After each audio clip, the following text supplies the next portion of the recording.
ಜನನಿ news ಚಾನೆಲ್ಗೆ like ಮಾಡಿ, subscribe ಮಾಡಿ, ಶೇರ್ ಮಾಡುವ ಮೂಲಕ ನಮ್ಮ ಚಾನೆಲ್ಗೆ ಸಹಕರಿಸಿ. ಹೆಚ್ಚಿನ ಮಾಹಿತಿಗಾಗಿ ಸಂಪರ್ಕಿಸಿ ಹರಿಚಿನ್.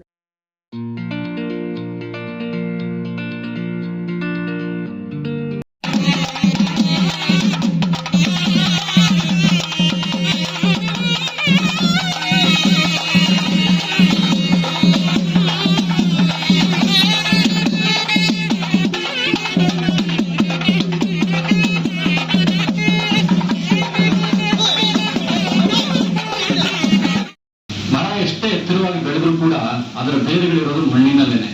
ನಾನಿವತ್ತು ಯಾವುದೇ ಸ್ಥಾನಕ್ಕೆ ಹೋಗಿರ್ಬೋದು, ಆದ್ರೆ ನನ್ನ ಬೇರುಗಳಿರುವಂತದ್ದು ಕೋಲಾರದ ಮಣ್ಣಿನಲ್ಲಿ, ಈ ಮಣ್ಣಿನ ಸೊಗಡಿನಲ್ಲಿ.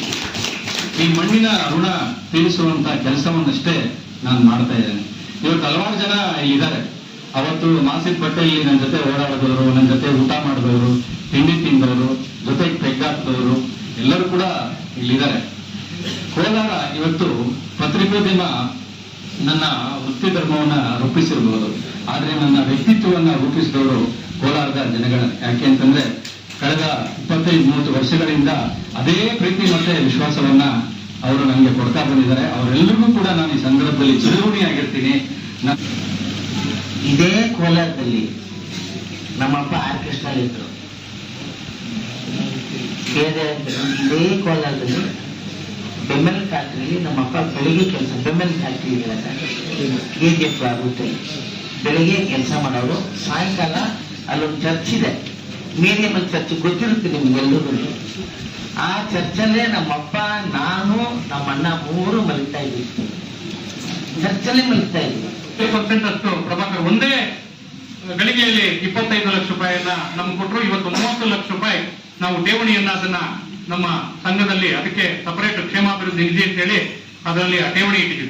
ಆ ಠೇವಣಿಯಲ್ಲಿ ಬರುವಂತ ಬಡ್ಡಿಯಿಂದ ಆ ಠೇವಣಿಯನ್ನ ಮುಂದಬಾರ್ದು ಮೂಲಧನವಾಗಿ ಇಟ್ಕೊಂಡು ಆ ಬಡ್ಡಿಯಿಂದ ನಮ್ಮ ಪತ್ರಕರ್ತರಿಗೆ ಕಷ್ಟ ಕಾಲದಲ್ಲಿ ನೆರವಾಗಬೇಕು, ಆರೋಗ್ಯದ ವೆಚ್ಚವನ್ನು ಕೊಡಬೇಕು, ಅವರ ಸಂಕಷ್ಟಕ್ಕೆ ಸ್ಪಂದಿಸಬೇಕು ಅಂತ ಹೇಳುವ ಒಂದು ಕಾರ್ಯಕ್ರಮವನ್ನು ಮಾಡಿದ್ರು. ಇದನ್ನ ಮಾಡುವ ಅಗತ್ಯ ಏನು ಪ್ರಭಾಕರ್ಗೆ ಇರಲಿಲ್ಲ.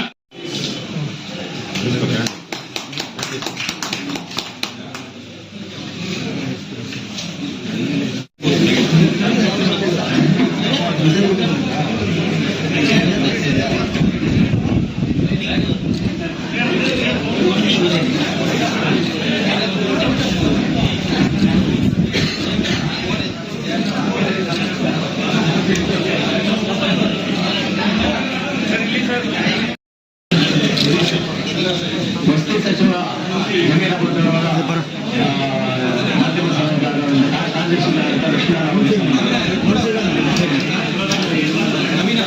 ನನ್ನ ಕೈಲಾದಷ್ಟು ಸಹಾಯವನ್ನ ನನ್ನ ಕೊನೆಯ ಉಸಿರಿದವರಿಗೆ, ನನ್ನ ಈ ಕೋಲಾರದ ಮಣ್ಣಿಗೆ ನಾನು ಮಾಡ್ಕೊಂಡು ಬರ್ತೀನಿ ಅಂತ. ಒಂದು 6 ತಿಂಗಳ ಹಿಂದೆ ನಾನು ಓದಿ ಶಾಲೆಗೆ ಹೋಗಿದ್ದೆ, ಪ್ರೈಮರಿ ಸ್ಕೂಲ್ ಪ್ರಭಾಟಾಕಿಸಿ ಹಿಂದ್ಗಡೆ. ಅದಾದ್ಮೇಲೆ ನಾನು ಓದಿದ್ದೆ 8th, 9th, 10th ಜೂನಿಯರ್ ಕಾಲೇಜ್ಗೆ ಹೋಗಿದ್ದೆ. ಅಲ್ಲಿ ಹೋದಾಗ ಅವರು, ನಾನು ಯಾಕೆ ಹೋಗಿದ್ದೀನಿ ಅಂತ ಅವ್ರಿಗೂ ಏನು ಅರ್ಥ ಆಗ್ಲಿಲ್ಲ. ಆಮೇಲೆ ಅಲ್ಲಿ ಹೋಗಿ ಪ್ರಿನ್ಸಿಪಾಲ್ಗೆ, ಮೇಸ್ಟ್ರಿಗೆ ಮಾತಾಡಿದೆ. ಏನಾದ್ರು ಆಗ್ಬೇಕಾ ನಿಮ್ಗೆ ಸರ್ಕಾರದ ಕಡೆಯಿಂದ ಅಂತ ಕೇಳಿದೆ.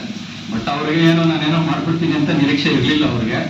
ಅವರೊಬ್ರು ಜೂನಿಯರ್ ಕಾಲೇಜಲ್ಲಿ ಒಂದು ಓಪನ್ ಆಡಿಟೋರಿಯಂ ಮಾಡಬೇಕು ಸರ್ ಅಂತ ಹೇಳಿದ್ರು. ಪ್ರೈಮರಿ ಸ್ಕೂಲಲ್ಲಿ ನಮ್ಗೆ ಬಿಲ್ಡಿಂಗ್ ಎಲ್ಲ ಬಿದ್ದೋಗ್ತಾ ಇದೆ, ಟಾಯ್ಲೆಟ್ ಇಲ್ಲ ಅಂತ ಹೇಳಿದ್ರು. ಒಂದೇ ವಾರದಲ್ಲಿ ಒಂದು 70 ಲಕ್ಷ ರಿಲೀಸ್ ಆಯ್ತು 2 ಸ್ಕೂಲ್ಗಳಿಗೆ. ಇವತ್ತು ಕೆಲಸ ನಡೀತಾ ಇದೆ. ಯಾಕೆ ಅಂತಂದ್ರೆ ನಾವು ಅಷ್ಟೇ ಎತ್ತರಕ್ಕೆ ಹೋದ್ರೂ ಕೂಡ ನಮ್ಮ ಕರ್ಮಭೂಮಿ ಯಾವುದು, ನಮ್ಮ ಜನ್ಮಭೂಮಿ ಯಾವುದು, ಅದರ ಋಣ ತೀರಿಸುವಂತ ಕೆಲಸವನ್ನ ನಾವು ಮಾಡಬೇಕು ಅಂತ ಈ ಸಂದರ್ಭದಲ್ಲಿ ಹೇಳ್ತೀನಿ. ಅವತ್ತು ನಾವು ಪತ್ರಿಕಾ ದಿನಾಚರಣೆಗೆ ಬಂದಾಗ ಗೊಪ್ಪಣ್ಣ ಅವ್ರು ಹೇಳಿದ್ರು, ಒಂದು 25 ಲಕ್ಷ ಕೊಟ್ಟು ಸ್ವಲ್ಪ ಕ್ಷೇಮ ನಿಧಿ ಬೇಕು ಅಂತ. ನಾನು ಅವತ್ತು ಹೇಳಿದ್ರು, ಹಾಗೆ ಒಂದು 50 ಲಕ್ಷ ಕೇಳಬೇಕಾಗಿತ್ತು ನೀವು ಅಂತಂದೆ. ಸರಿ ಅಂದ್ಬಿಟ್ಟು 25 ಲಕ್ಷ ಅರ್ಜಿ ಇಟ್ಕೊಂಡು ನಮ್ಮ ಮುಖ್ಯಮಂತ್ರಿಗಳಾದಂತ ಸಿದ್ದರಾಮಯ್ಯ ಅವ್ರ ಹತ್ರ ಹೋಗಿ ಇಟ್ಟೆ. ಅವ್ರು ಏಕಾಏಕಿ ಯಾವುದಕ್ಕೂ ಒಪ್ಕೊಳ್ಳಲ್ಲ. ಅವರು ಏನಿದು ಅಂತ, ಸರ್ ಇಲ್ಲ ನಮ್ಮ ಸಂಘಕ್ಕೆ ಒಂದು 25 ಲಕ್ಷ ಬೇಕು ಅಂತಂದ್ರೆ, ಇಲ್ಲ ಈಗೆಲ್ಲ ಗ್ಯಾರಂಟಿ ಇದೆಲ್ಲ ಗೊತ್ತಲ್ಲ ನಿಮ್ಗೆ, 25 ಲಕ್ಷ ಏನಿಲ್ಲ ಬಿಡಪ್ಪ ನಡಿ ನೀನು ಅಂತ. ನಾನು ಬಿಡ್ಲಿಲ್ಲ. ಇಲ್ಲ ಸರ್, ಅದು ನಮ್ಮೂರಿಗೆ ಕೊಡದೇ ಇದ್ರೆ ಹೇಗೆ ಸರ್, ನೀವು ಕೊಡ್ಲೇಬೇಕು ಅಂತಂದೆ. ಇವ್ರು ಕೊಡೋವರೆಗೂ ಬಿಡೋದಿಲ್ಲ ಬಿಡಪ್ಪ ಅಂತೇಳಿ 25 ಲಕ್ಷ ನಾವು ಬರುತ್ತಿದ್ವಿ. ಅದಾದ್ಮೇಲೆ ಇವತ್ತು ಮಾಧ್ಯಮ ಸಂಜೀವಿನಿ ಯೋಜನೆ ನಿಮ್ಮ ಮುಂದೆ ಬರ್ತಾ ಇತ್ತು. ಬಜೆಟ್ ಮುಂಚೆ ಮುಖ್ಯಮಂತ್ರಿಗಳ ನಾನು ಮನವಿ ಮಾಡಿಕೊಂಡೆ, ಸರ್ ಪತ್ರಕರ್ತರು ತುಂಬಾ ಸಂಕಷ್ಟದಲ್ಲಿದ್ದಾರೆ, ನಾವು ಕರೋನಾ ಸಂದರ್ಭದಲ್ಲಿ ನೋಡಿದ್ವಿ ಪತ್ರಕರ್ತರು ಯಾವ ರೀತಿ ಸಂಕಷ್ಟಕ್ಕೊಳಗಾದ್ರು ಅಂತ. ಅಂತವ್ರ ನೆರವಿಗೆ ನೀವು ಒಂದು ಯೋಜನೆ ತರಬೇಕಾಗುತ್ತೆ. ಇದಕ್ಕೆ ಅವ್ರು ಫಸ್ಟ್ ಕೇಳೋ ಪ್ರಶ್ನೆ ಎಷ್ಟು ಖರ್ಚಾಗುತ್ತೆ ಇದಕ್ಕೆ ಅಂತ. ಆದ್ರೆ ಕಳೆದ ವರ್ಷನೇ ಅದಕ್ಕೊಂದು 10 ಕೋಟಿ ಇಟ್ಟಿದ್ರು. ಬಟ್ ಯಾವ ಕಾರಣಕ್ಕೂ ಗೊತ್ತಿಲ್ಲ, ಅದು ಖರ್ಚಾಗ್ಲಿಲ್ಲ ದುಡ್ಡು. ಹಾಗೆ 7.5 ಕೋಟಿ ಹಾಗೆ ಉಳ್ಕೊಂಡಿತ್ತು. ಅದ್ರ ಜೊತೆಗೆ ಇನ್ನೊಂದು 3.5 ಕೋಟಿ ದುಡ್ಡು 10 ಕೋಟಿನ ಮಾಧ್ಯಮ ಸಂಜೀವಿ ಯೋಜನೆಗೆ ಇಟ್ಟಿದ್ದಾರೆ. ಏಪ್ರಿಲ್ 1ರಿಂದ ಜಾರಿಗೆ ಬರುತ್ತೆ. ನೀವು ಬೇರೆ ಕಡೆ ಹೋದಾಗೆಲ್ಲ ಪತ್ರಕರ್ತರು ಕೇಳ್ತಾರೆ, ನೀವು ಬರೀ ಅಕ್ರೆಡಿಟೇಷನ್ ಅವರಿಗೆ ಮಾತ್ರ ಈ ಯೋಜನೆ ಕೊಟ್ಟಿದ್ದೀರಾ, ನಮಗೆ ಕೊಟ್ಟಿಲ್ಲ ಅಂತ. ನಮಗೆ ಯೋಜನೆ ಜಾರಿಗೊಡೋದು ಮುಖ್ಯ. ಆಮೇಲೆ ನಾವು ಅದನ್ನ ಯಾವ ರೀತಿ ಹಂತವಾಗಿ ವಿಸ್ತರಿಸಿಕೊಂಡು ಹೋಗ್ಬೇಕು ಅನ್ನೋದನ್ನ ನಾವು ತೀರ್ಮಾನ ಮಾಡ್ತೇವೆ. ಈಗ ಬಸ್ ಪಾಸ್ ಯೋಜನೆ ಕೂಡ ಜಾರಿ ಬಂದಿದೆ. ಅದು ಅಕ್ರೆಡಿಟೇಷನ್ ಎಲ್ಲ ಬೇರೆ ಎಲ್ಲರೂ ಕೂಡ ಯಾವ ರೀತಿ ಆ ಬಸ್ ಪಾಸ್ ಸೌಲಭ್ಯ ಸಿಗುತ್ತೆ, ಅದೇ ರೀತಿ ಮಾಧ್ಯಮ ಸಂಜೀವಿನಿ ಯೋಜನೆ ಕೂಡ ನಮ್ಮ ಮಾಧ್ಯಮ ಪಟ್ಟಿನಲ್ಲಿ ಯಾವ ಪತ್ರಿಕೆಗಳಿದ್ದಾವೆ ಆ ಎಲ್ಲ ಪತ್ರಕರ್ತರಿಗೂ ಸಿಗುವಂತಹ ವ್ಯವಸ್ಥೆಯನ್ನು ಮುಂದಿನ ದಿನಗಳಲ್ಲಿ ಮಾಡಿಕೊಡಲಾಗುತ್ತೆ ಅಂತ ನನಗೆ ಸಂದರ್ಭಗಳಿಗೆ ಮುಖ್ಯಮಂತ್ರಿಗಳನ್ನ ಮಾತಾಡಿ ಮನವೊಲಿಸಿ ಅವ್ರನ್ನ. ಅದರಲ್ಲೂ ಇದು ಗ್ಯಾರಂಟಿಗಳ ಯುಗ. ಆರ್ಥಿಕ ಪರಿಸ್ಥಿತಿ ಯಾವ ರೀತಿ ಇದೆ ಅನ್ನುವಂಥದ್ದು ನಮ್ಗೆಲ್ಲ ಗೊತ್ತಿದೆ. ಅದರ ಮಧ್ಯೆ ಕೂಡ ನಮ್ಗೆ 25 ಲಕ್ಷ ರೂಪಾಯಿ ಕೊಡ್ಸಿದ್ರು.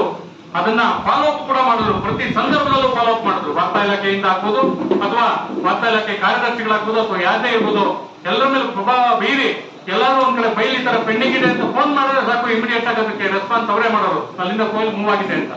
ಈ ತರದಲ್ಲಿ ಮಾಡಿ 25 ಲಕ್ಷ ರೂಪಾಯಿನ ಕಳೆದ ತಿಂಗಳು ನಮ್ಮ ಅಕೌಂಟ್ಗೆ ಬಂದು ಇವತ್ತು ನಮ್ಮ ಅಕೌಂಟ್ ಅಲ್ಲಿ ಅದು 25 ಲಕ್ಷ ರೂಪಾಯಿ ಜಮಾವಣೆ ಆಗಿದೆ. ನಮ್ಮ ಹತ್ರ ನಾವು 3 ವರ್ಷದಲ್ಲಿ ನಾವು ಸಂಗ್ರಹ ಮಾಡಲಿಕ್ಕಾಗಿದ್ದು ನಮ್ಮ ಪತ್ರಕರ್ತರ ಸಂಘದ ಸಂಪನ್ಮೂಲದಲ್ಲಿ ಉಳಿಸಿ ನಮ್ಮ ಇದೇನು ಸದಸ್ಯತ್ವ ಶುಲ್ಕದಲ್ಲಿ ಏನು ಒಂದು 25,000 ಮತ್ತೆ ನಮ್ಮ ಒಬ್ಬ ಉದ್ಯಮಿ ಒಬ್ರು ಅವರು 1 ಲಕ್ಷ ರೂಪಾಯಿ ನೆರವು ಕೊಟ್ಟರು. ಅವರವರೇ ವಾಲಂಟಿಯರ್ ಆಗಿ ಇದನ್ನ ಮಾಡಿದೀವಿ ಅಂತಂದಾಗ, ಮತ್ತೆ ನಮ್ಮ ಪತ್ರಕರ್ತರು ಇಬ್ರು SP ವೆಂಕಟೇಶ್ ಅಂತ 50,000, ಲೋಕೇಶ್ ಅಂತ 50,000, ನಮ್ಮ ಅನಂತರಾಮ್ 25,000 ಈ ತರ ಹಾಗೆ ನಾವೆಲ್ಲ ಮಾಡಕ್ ಆಗಿರುವಂತದ್ದು 4 ಲಕ್ಷ ಅಷ್ಟೇ. ಆದ್ರೆ ಅದಕ್ಕೆ 5ರಷ್ಟು 10, 50ರಷ್ಟು 100ರಷ್ಟು 125ರಷ್ಟು 250% ಅಷ್ಟು ಪ್ರಭಾಕರ್ ಒಂದೇ ಗಳಿಗೆಯಲ್ಲಿ 25 ಲಕ್ಷ ರೂಪಾಯಿಯನ್ನ ನಮ್ಗೆ ಕೊಟ್ಟರು. ಇವತ್ತು 30 ಲಕ್ಷ ರೂಪಾಯಿ ನಾವು ಠೇವಣಿಯನ್ನ ಅದನ್ನ ನಮ್ಮ ಸಂಘದಲ್ಲಿ ಅದಕ್ಕೆ ಸಪರೇಟ್ ಕ್ಷೇಮಾಭಿವೃದ್ಧಿ ನಿಧಿ ಅಂತೇಳಿ ಅದರಲ್ಲಿ ಆ ಠೇವಣಿ ಇಟ್ಟಿದ್ದೀವಿ.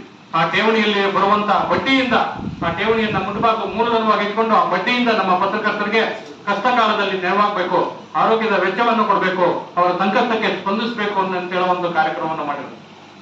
ಇದನ್ನ ಮಾಡುವ ಅಗತ್ಯ ಏನು ಪ್ರಭಾಕರ್ಗೆ ಇರ್ಲಿಲ್ಲ. ಮಾಡ್ತೀನಿ ಅಂತ ಹೇಳೋದು ಅದೊಂದೇ ಸರ್. ಆಸಕ್ತಿ, ಆ ಒಂದು ಆಸೆ, ಒಂದು ಭಾವನೆ ನಿಮ್ಗೆ ಇದೆಯಲ್ಲ, ಖಂಡಿತ ನಿಮಗೆ ಕೆಲಸಗಳಾಗುತ್ತೆ ಅಂತ ನಾನು ಹೇಳ್ತೀನಿ.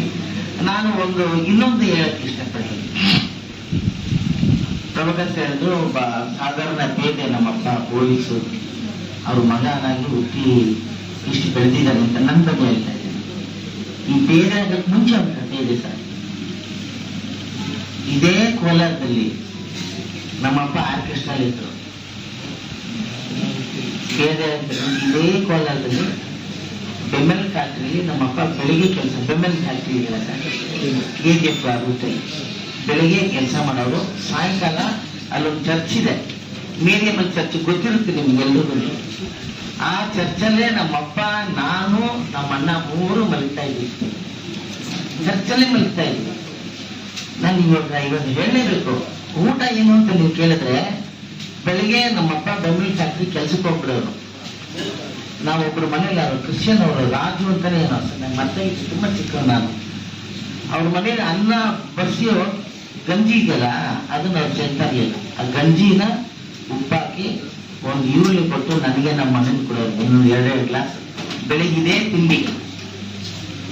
ಮಧ್ಯಾಹ್ನ ನಮ್ಮ ಅಪ್ಪನ ಹುಡ್ಕೊಂಡ್ ಬರೋದು, ಬೆಮ್ಮೆಲಿಗೆ ಬಂದ್ರೆ ಅವ್ರು ಡೈಲಿ ಪೀಸ್ ಹಾಕಿದ್ರು. ಅಲ್ಲಿ ಬರೋ ದುಡ್ಡಲ್ಲಿ ನಮ್ಮಪ್ಪ ಇಡ್ಲಿನೋ ಏನೋ ಕೊಡ್ಸೋರು.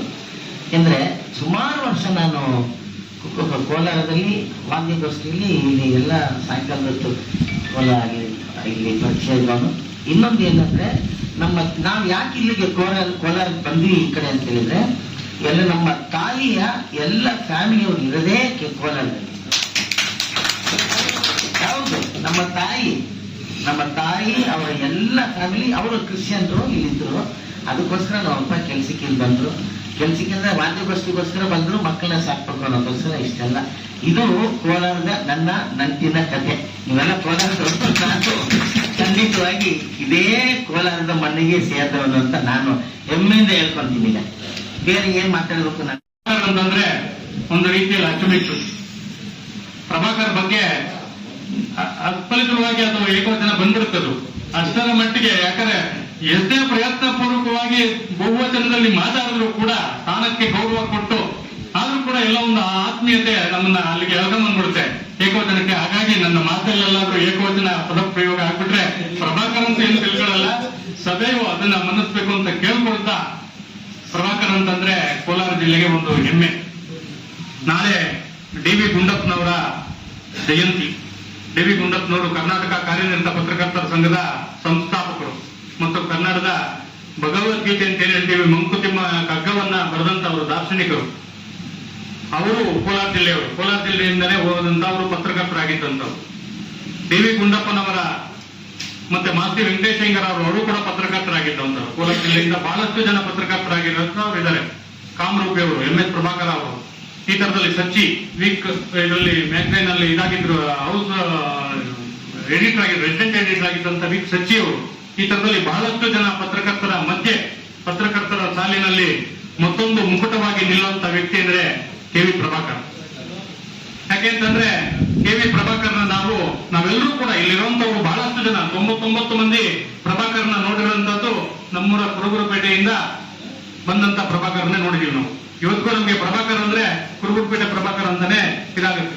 ಒಂದು ಸಣ್ಣ ಸೈಕಲ್ ಅನ್ನ ಇಟ್ಕೊಂಡು ಸೈಕಲ್ ನಲ್ಲಿ ಪತ್ರಿಕೆಯನ್ನ ಹಾಕುವಂತ ಕಾಯಕಕ್ಕೆ, ಈ ಪತ್ರಿಕೋದ್ಯಮಕ್ಕೆ ಬಂದಂತ ಪ್ರಭಾಕರ್ ಇವತ್ತು ಮುಖ್ಯಮಂತ್ರಿಗಳ, ಅದರಲ್ಲೂ ಸಿದ್ದರಾಮಯ್ಯನವರ ಹತ್ರ ಕೆಲಸ ಮಾಡ್ಬೇಕು ಅಂತಂದ್ರೆ ಅದು ಅಷ್ಟೇ ಸಿದ್ದರಾಮಯ್ಯನವರು ಎಷ್ಟು ಇದು ಇರ್ತಾರೆ, ಕಠಿಣವಾಗಿರ್ತಾರೆ, ಅಷ್ಟೇ ಕಠಿಣವಾದಂತ ಕೆಲಸ. ಅಂತವರ ಮಧ್ಯೆ ಇವತ್ತು ಅಂತವರ ಜೊತೆಯಲ್ಲಿ ಸುಮಾರು 10-15 ವರ್ಷಗಳಿಂದ ಕೆಲಸ ಮಾಡ್ತಾ ಇದ್ದಾರೆ ಅಂತಂದ್ರೆ, ಮುಖ್ಯಮಂತ್ರಿಗಳ ಮಾಧ್ಯಮ ಕಾರ್ಯದರ್ಶಿಗಳ ಸಲಹೆಗಾರರಾಗಿ ಇವತ್ತು ಇದ್ದಾರೆ ಅಂತಂದ್ರೆ ಅದು ಪ್ರಭಾಕರ್ ಬೆಳೆಸಿಕೊಳ್ಳುವಂತಹ ಸ್ವಯಂ ಕೃಷಿಯ ಫಲ.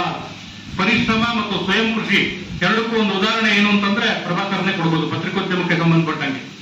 ಆ ರೀತಿಯಲ್ಲಿ ಪ್ರಭಾಕರ್ ಇವತ್ತು ಮುಖ್ಯಮಂತ್ರಿಗಳ ಮಾಧ್ಯಮ ಸಲಹೆಗಾರರಾಗಿ ಬೆಳೆದಿರುವಂತಹ ಪ್ರಭಾಕರ್ ಇವತ್ತು ನಮ್ಮ ಮಧ್ಯೆ ಇಲ್ಲಿ ಬರ್ತಾರೆ ಅಂತಂದ್ರೆ ನಮ್ಗೆಲ್ರಿಗೂ ಎಲ್ಲ ಒಂಥರ ಖುಷಿ. ಪ್ರಭಾಕರ್ ಬರ್ತಾರೆ ಅಂತಂದ್ರೆ ಅದು ನಮ್ಮೆಲ್ಲರಿಗೂ ನಮ್ಮ ಮನೆಯ ಹುಡುಗ, ನಮ್ಮ ಮನೆಯ ಮಗ, ನಮ್ಮ ಮನೆಯ ಅಣ್ಣ ಅನ್ನೋ ತಮ್ಮನೋ ಬಂದಿದ್ದಾರೆ ಅಲ್ಲಿ ಅನ್ನುವಂತ ಒಂದು ಭಾವನೆ ಬರುವಂತ ಸಂದರ್ಭ. ಅದರಲ್ಲೂ ಕೂಡ ಇವತ್ತಿನ ಕಾರ್ಯಕ್ರಮಕ್ಕೆ ನಾವು 5-6 ಸಂದರ್ಭಗಳಲ್ಲಿ ಕೋಲಾರ ಜಿಲ್ಲಾ ಕಾರ್ಯನಿರತ ಪತ್ರಕರ್ತರ ಸಂಘ ಪ್ರಭಾಕರ್ನ ಕರೆಸ್ಕೊಂಡು ಪ್ರಭಾಕರ್ಗೆ ಧನ್ಯವಾದ ಅಂತ ಹೇಳಕ್ ಆಗೋದಿಲ್ಲ, ಅಭಿನಂದನೆ ಅಂತಾನೆ ಹೇಳ್ಬೇಕು. ಯಾಕಂದ್ರೆ ಪ್ರಭಾಕರ್ಗೆ ಧನ್ಯವಾದ ಹೇಳಕ್ ಸಾಧ್ಯನೇ ಇಲ್ಲ. ಯಾಕಂದ್ರೆ ಆತನಕ್ಕೆ ಅವ್ರು ಮಾಡುವಂತ ಕೆಲಸಗಳು ಇನ್ನೂ ಬಹಳಷ್ಟು ಇರುವಂತ ಸಂದರ್ಭದಲ್ಲಿ ಧನ್ಯವಾದ ಥ್ಯಾಂಕ್ಸ್ ಅಂದ್ರೆ ಅದು ವೋಟ್ ಆಫ್ ಥ್ಯಾಂಕ್ಸ್ ಇದ್ದಂಗೆ, ಕೊನೆಯ ಕಾರ್ಯಕ್ರಮದಲ್ಲಿ ವೋಟ್ ಆಫ್ ಥ್ಯಾಂಕ್ಸ್ ಇದ್ದಂಗೆ ಕೊನೆಯ ಇದಾಗೋಗ್ಬಿಡುತ್ತೆ. ಹಾಗಾಗಿ ಅಭಿನಂದಿಸೋದು ಅಂದ್ರೆ ಇಷ್ಟರ ಮಟ್ಟಿಗೆ ಬೆಳೀತಾ ಇದ್ದಾರೆ ಅಂತೇಳಿ. ಅದರಲ್ಲೂ ಇವತ್ತಿನ ಈ ಕಾರ್ಯಕ್ರಮ ಅತ್ಯಂತ ಪ್ರಸ್ತುತತೆ ಪಡೆದಿರುವಂತದ್ದು. ಮತ್ತೆ ವೈಯಕ್ತಿಕವಾಗಿ ನನಗಿರ್ಬೋದು, ಕೋಲಾರ ಜಿಲ್ಲಾ ಕಾರ್ಯನಿರತ ಪತ್ರಕರ್ತರ ಸಂಘಕ್ಕಿರ್ಬೋದು ಮತ್ತು ಕೋಲಾರ ಜಿಲ್ಲೆಯ ಇಡೀ ಸಮಸ್ತ ಪತ್ರಕರ್ತರಿಗಿರ್ಬೋದು, ಸುಮಾರು 260 ಜನ ಏನು ಸದಸ್ಯರಿದ್ದಾರೆ ಅವರೆಲ್ಲರಿಗೂ ಕೂಡ ನಿಜವಾದ ರೀತಿಯಲ್ಲಿ ಖುಷಿಯನ್ನು ಕೊಡುವಂತ, ಅತ್ಯಂತ ಆತ್ಮೀಯವಾದಂತ, ಹೃದಯಪೂರ್ವಕವಾಗಿ ಧನ್ಯವಾದವನ್ನ ಸಲ್ಲಿಸುವಂತ, ಅಭಿನಂದನೆಯನ್ನ ಸಲ್ಲಿಸುವಂತ ರೀತಿಯ ಕಾರ್ಯಕ್ರಮ ಇವತ್ತಿನ. ಯಾಕೆಂತಂದ್ರೆ ಕೋಲಾರ ಜಿಲ್ಲಾ ಕಾರ್ಯನಿರತ ಪತ್ರಕರ್ತರ ಸಂಘ ಇಡೀ ರಾಜ್ಯದಲ್ಲಿ ತನ್ನದೇ ಆದಂತ ಹೆಸರನ್ನ ಹೊಂದಿದೆ. ಇವತ್ತು ಯಾವುದೇ ಮೀಡಿಯಾ ಹೌಸ್ ಹೋದ್ರೆ ಅಲ್ಲಿ ಕೋಲಾರ ಜಿಲ್ಲೆಯ ಪತ್ರಕರ್ತರು ಒಬ್ಬರು 2-4 ಜನ ಇದ್ದೇ ಇರ್ತಾರೆ. ಅದಕ್ಕೆ ಸಾಕ್ಷಿ ಅಂತಂದ್ರೆ ನಮ್ಮ ಪ್ರಭಾಕರ್, ನಮ್ಮ ಲಕ್ಷ್ಮೀನಾರಾಯಣ, ಚಂದ್ರಕೃಷ್ಣ ಪೊಲಂಪಲ್, ಈ ತರದವರು ಪ್ರತಿಯೊಂದು ಮೀಡಿಯಾ ಹೌಸ್ ಅಲ್ಲಿ ಹೋದ್ರೂ ಕೂಡ ಕೋಲಾರದವರು ಇದ್ದೇ ಇರ್ತಾರೆ.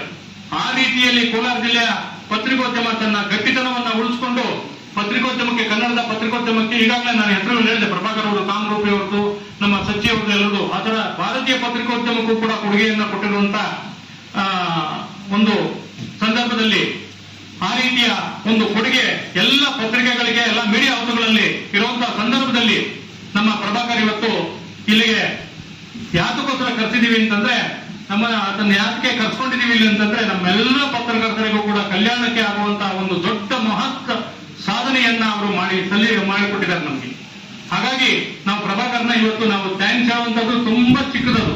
ಹೃದಯಪೂರ್ವಕವಾಗಿ ಅವರನ್ನ